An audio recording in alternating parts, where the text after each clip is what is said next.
Shalom bien-aimés frères et sœurs, je vous salue tous dans le nom de notre précieux, glorieux et merveilleux Jésus-Christ. Que le Seigneur vous bénisse partout où vous vous retrouvez. J'avais une petite pensée que j'aimerais qu'on puisse partager avec une personne aujourd'hui. Et je crois que cette petite exhortation va bénir quelqu'un. Et aujourd'hui, j'aimerais partager avec vous une histoire qui se passe dans la Bible, dans le livre de Genèse 24. Nous connaissons très bien cette histoire. C'est quelque chose qui s'est passé dans la vie d'Abraham, dans sa maison. Il est arrivé à un moment, Abraham a pris la décision de prendre une épouse pour son fils Isaac. Et c'était une coutume dans l'Ancien Testament. Un père pouvait prendre la résolution de chercher une épouse, des épouses pour ses fils. Mais Abraham, il vivait dans le pays des Canaan. Et par rapport à ces pays-là, par rapport au monde de vie, par rapport aux habitudes, aux coutumes, par rapport à la culture, par rapport au comportement, en fait, bref, il s'est décidé de prendre une épouse en dehors de là où il était, en fait, en dehors de la vie des Canaan. Et il appelle quelqu'un dans sa maison, un de ses serviteurs, c'est un serviteur ancien, celui qui était pratiquement comme le gérant, si on peut dire, de tous ses biens. Et c'est à cette personne-là que Abraham confie la mission. Il dit, va dans mon pays, là où je suis venu, va chercher une épouse à mon fils. Alors, pourquoi pas les filles cananéennes? C'est parce que les filles cananéennes n'avaient pas une bonne vie. C'est parce que les filles cananéennes, ils ne se comportaient pas bien.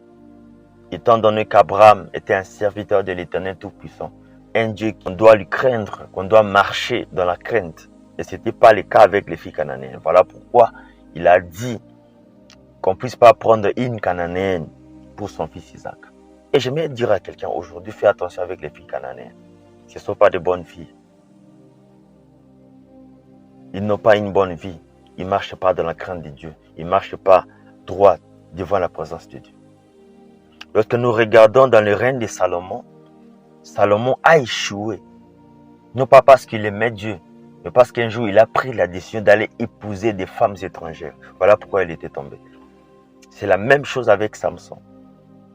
Il a eu des problèmes dans sa vie lorsqu'il a décidé d'aller épouser des femmes étrangères. Fais attention avec les femmes cananéennes. Les serviteurs anciens, après avoir reçu cette mission-là, ils prennent la décision d'aller et chercher une épouse à son maître Isaac. C'est ça que j'aime avec les serviteurs anciens. Il a pris la peine de prier le Dieu de son Seigneur Abraham qu'il puisse accomplir sa mission. Cette mission qui était tellement importante par rapport à sa vie. Il a prié. La Bible dit qu'il a prié. Il a demandé que le Dieu d'Abraham puisse l'aider afin que cette mission-là puisse s'accomplir. Bien, mes frères et sœurs, je vais parler à quelqu'un aujourd'hui. Sache que dans ta vie, dans tous les domaines de ta vie, avant de faire quelque chose d'important, prends toujours la peine de prier et de demander la volonté de Dieu. Si tu veux prendre une décision nécessaire par rapport à ta vie, une décision qui est cruciale par rapport à ta destinée, prends le temps de prier. Demande d'abord à Dieu. Demande l'aide au Saint-Esprit qui puisse t'aider par rapport à cette décision-là. Est-ce que c'est la bonne ou c'est la mauvaise? Est-ce que réellement c'est la volonté de Dieu ou pas? Nous échouons dans la vie, c'est parce que nous prenons nous-mêmes la résolution de faire certaines choses en excluant Dieu. Mais si tu veux réussir par rapport à ta destinée, mets Dieu d'abord en avance. Prie. Est-ce que cette décision, elle est la bonne? Est-ce que les choix que je veux faire aujourd'hui, est-ce que c'est le bon? Cette entreprise que je veux faire, est-ce que c'est la volonté de Dieu? Bien aimé, prends d'abord le temps. La Bible dit que le serviteur ancien a prié Dieu. Il a demandé de l'aide au Dieu d'Abraham par rapport à sa mission. La Bible déclare que recommande à l'Éternel tes œuvres et tes projets réussiront. Bien-aimé, recommande tes œuvres à l'Éternel. Recommande tes projets, tout ce que tu veux entreprendre à l'Éternel. D'abord à Dieu. Prie. Ce serviteur ancien a pris la décision de prier par rapport à sa mission. Non pas seulement qu'il a prié, il a demandé des signes à l'Éternel. Il dit, oh, le Dieu d'Abraham, mon Seigneur, je vais me rendre dans cette ville. Je veux que tu puisses me donner des signes précis par rapport à ma mission. Et il a dit ceci, il a dit, lorsque je serai à la ville, parce qu'il avait des chameaux avec lui, il y avait beaucoup de chameaux. Nous connaissons dans l'ancien temps, ces gens se déplaçaient par ces gens de moyens, si on peut dire. Il avait des chameaux. Il a dit ceci. Lorsque je vais arriver à la ville, la première fille qui va sortir, qui va me donner de l'eau à moi et à mes chameaux, c'est à celle-là que je vais prendre comme épouse pour mon Seigneur Isaac. Il a fait des prières ciblées. Il a demandé même des signes par rapport à sa mission. Il a eu le temps de prier sérieusement. Alléluia. Bien-aimé, prie. Même s'il suffit de demander des signes à Dieu, bien-aimé, demande des signes. Que le Seigneur puisse te montrer. Qu'il puisse te dire clairement pour que la vision puisse être claire. Par rapport à ta vision, par rapport à ton mariage, par rapport à tes entreprises, par rapport à tes études, par rapport à tes commerces, par rapport à tes affaires. Mais demande que Dieu puisse te donner des signes clairs. Et la Bible dit ceci, Dieu est merveilleux. Pendant que les serviteurs anciens étaient en train de prier, avant même qu'il puisse finir sa prière, et directement il voit une fille qui s'approche. Et il était au bord des puits dans ce village-là, d'Abraham. Et il voit une dame, une belle dame. Elle s'appelait Rebecca. Et les serviteurs anciens lui demandent de l'eau. C'est exactement ce qui s'est passé. Lorsque le serviteur ancien a appelé Rebecca, il a demandé à Rebecca de l'eau. La Bible déclare clairement que Rebecca a donné de l'eau au serviteur ancien et à ses chameaux qui l'accompagnaient. Et lorsque les serviteurs anciens regardaient Rebecca, comment il donnait de l'eau, comment elle prenait la peine de donner de l'eau à ses chameaux, il était étonné. Bien aimé, l'exaucement de Dieu va t'étonner. Dieu va te surprendre. Je prie pour toi que Dieu puisse te surprendre dans le nom de Jésus. Que Dieu puisse t'exaucer à une dimension que tu ne vas même pas croire. Bien aimé, que l'Éternel puisse te surprendre. Que tu puisses voir comme si c'était un rêve, comme si tu étais en train de rêver. La Bible dit dans le livre de Psaume 126, le verset 1, que lorsque l'Éternel ramenait les captifs de Sion, nous étions comme ceux qui font un rêve. C'est ça ma prière pour toi. Que Dieu puisse te surprendre et que tu puisses avoir l'impression que tu étais en train de rêver. Que Dieu puisse te faire tellement du bien que toi-même que tu ne puisses pas revenir dans ces choses-là. Les serviteurs anciens étaient étonnés de voir comment Rebecca, cette belle dame, était en train de faire ces choses. Comme il est demandé. Cette histoire, il y a Rebecca qui entre en scène. Alors j'aimerais qu'on puisse lire la Bible, toujours dans le livre de Genèse 24, le verset 16. Nous allons voir comment la Bible essaye de décrire cette jeune fille. Genèse 24, le verset 16, la Bible déclare ceci. C'était une jeune fille très belle de figure. Elle était vierge et aucun homme ne l'avait connue. Elle descendit à la source, remplit sa cruche et remonta. Bien aimé, on essaie un peu de décrire qui était cette fille. Elle était très belle de figure. Elle était vierge. La Bible dit qu'aucun homme ne l'avait connue. Alléluia. Non pas seulement on décrit sa beauté physique, ce qu'elle ressemblait extérieurement, on décrit même sa beauté intérieure. Bien aimé, j'aimerais te dire que tu es belle aux yeux de l'Éternel. Oh oui. Laisse-moi te dire que tu es tellement belle aux yeux de Jésus. Voilà pourquoi Jésus est venu même vers toi. Voilà pourquoi tu es le choix de Dieu. Dieu t'a choisi. Ta beauté rayonne tellement que ça a tiré Jésus. Il a quitté le ciel, il est venu pour toi. Ta beauté a tellement des éclats que Jésus a quitté sa gloire. Il a laissé le couronne pour un moment, afin de descendre pour te chercher. Dieu est merveilleux. Les serviteurs anciens, ils demandaient certains signes, mais il a vu encore plus que ça. Dieu lui a donné encore plus que ça. Et lorsque tu vas prier, Dieu va te donner au-delà de ce que tu demandes. Dieu a la capacité de te donner au-delà de ce que tu pries. Dieu est capable de te donner plus qu'une femme.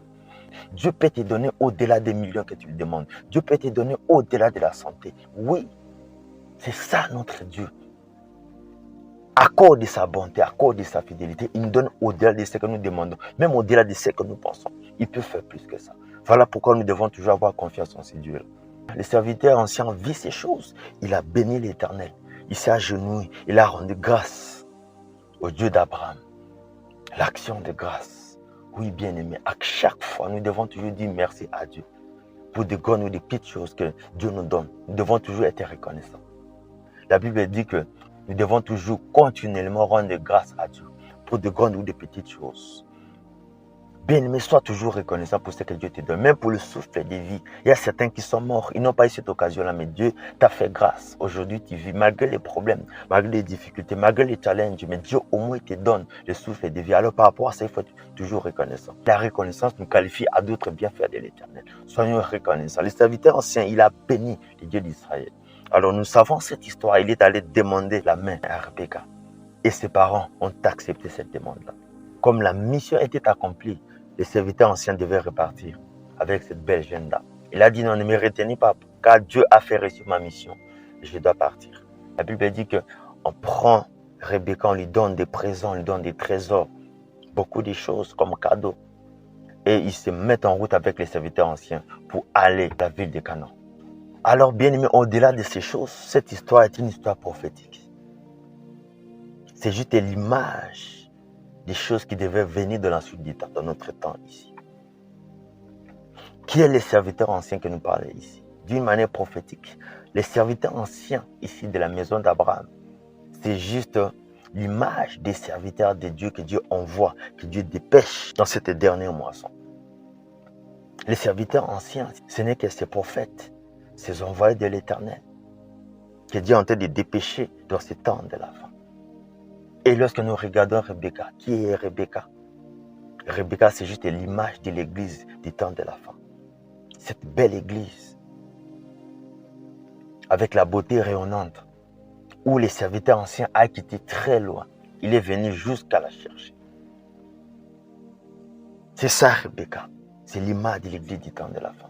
Cette belle jeune dame-là pure, rayonnante, très belle de figure, qui est vierge en plus. Et la Bible dit qu'aucun homme l'a connue. La perfection, la pureté, la sanctification. La Bible dit qu'enfin, ils arrivent dans la ville de Canaan. Isaac était dans sa tente. Et la Bible déclare dans le livre de Genèse 24, verset 64, que Rebecca leva ses yeux de loin. Il vit Isaac. Il descendit de son chameau. Isaac ici, c'est juste l'image de notre Seigneur Jésus-Christ. Alléluia. Lui qui est notre époux.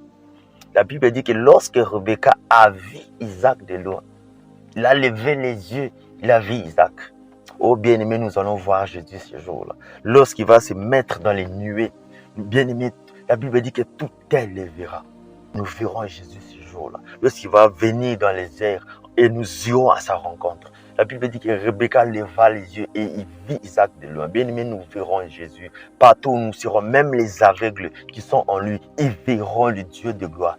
Ils verront les Messies, ils verront les créateurs de ce monde en chair. Bien-aimés, nous les verrons et nous irons à sa rencontre. On a dit que Rebecca leva ses yeux et il vit Isaac.